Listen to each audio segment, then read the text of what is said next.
كل حسنة تعملها لك في الدنيا عليها أجر، في الآخرة لك فيها جنة عرضها السماوات والأرض. كل حسنة تعملها، استغفار، صلاة، قيام، ذكر، في لها، لكنك ماشي في مسارين: مسار الغيبة والنميمة والكذب والإباحيات والربا وقطيعة الأرحام والأنا والنفاق والرياء، وبتصلي وبتروح وبتحج وما شاء الله بتتبع السيئة حسنة. من علمك هذا الكلام؟ كيف لا نصل إلى أني أجد ما قال الله وقال رسوله؟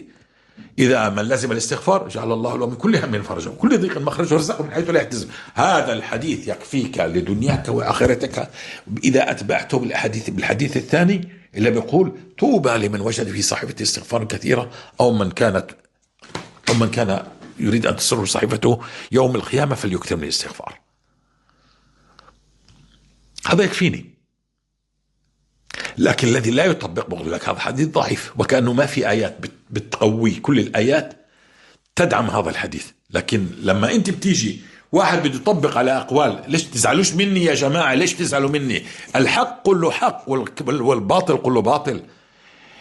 أنا متى أفرح في هذه الأمة؟ أنا أفرح هذه الأمة إذا بتعبي المساجد؟ لا والله ما أفرح لما بصير أحبك وتحبني وتخاف علي وأخاف عليك وأنصحك في الله وأقيم حدود الله وأراعي، نعم، وأراقب الله. هذا هو. تصلي، ممكن تصلي كتلك التي بتصلي تصوم النهار وتقوم الليل، لكنها تؤذي جيرانها في لسانها.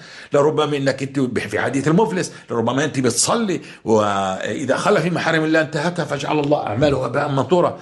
اي مقولات هاي؟ من اين ياتوا بها؟ قال: اذا رايت الناس ملأت المساجد في صلاه الفجر فاعلم انه يتغير. اعوذ بالله.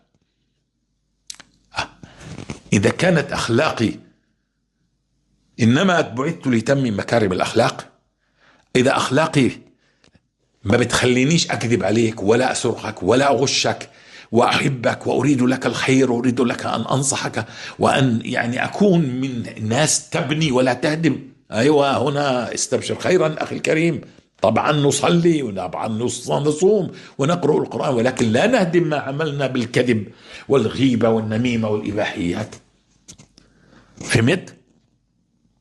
مش صلاة كلها حركات.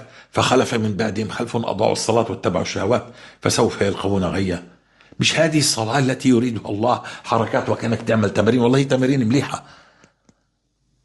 طبعا نصلي ونصوم ونحج ونحن ما قصرنا الحمد لله رب العالمين، وختمات، وتعمل ما تشاء وتلزم الاستغفار وتحقق كل هذا، وتعرف تعبد الله عن علم عن يقين. وجدت في العباد ما قال رسول الله